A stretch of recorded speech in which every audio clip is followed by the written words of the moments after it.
Good evening, I'm Mike Brooks with some of the latest news from Two Works for You. After weeks of back and forth, the city of Tulsa and the IC bus manufacturing plant have entered into a new 20-year agreement to keep the bus plant at the Tulsa International Airport.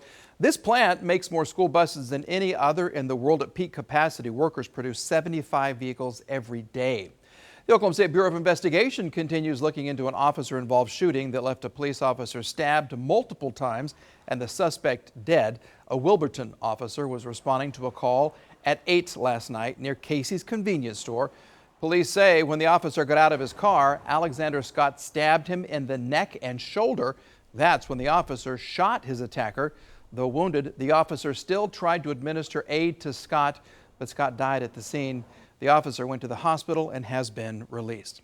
As the death of George Floyd shakes communities of color all across the country, Tulsa is about to recognize the 99th anniversary of the 1921 race massacre this weekend.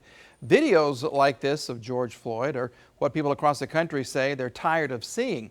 And for Tiffany Crutcher, these images are a painful reminder of her brother's death nearly 4 years ago. For Tulsa's black community, it's the reminder of the massacre that devastated Tulsa's Greenwood district back in 1921. We're still looking at how far removed are we 100 years later, when mass graves are still about from murderous people who kill folk because of their color. The racist system that burnt down Greenwood and Black Wall Street is the same culture that continues to exist in 2020.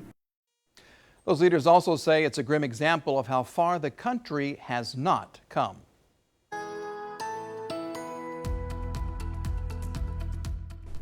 Sunshine and warmer weather is on the way for Green Country. A good-looking extended forecast for northeast Oklahoma. Afternoon highs are going to climb the 80s. Next week, we could even see 90s move into the area.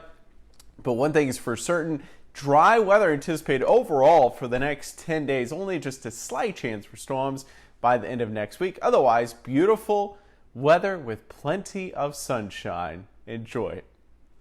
We will, Mike. Thank you. For more news, go to our website or our mobile app. Watch for Corey, Travis, and Clint first thing in the morning on Two Works for You weekday morning.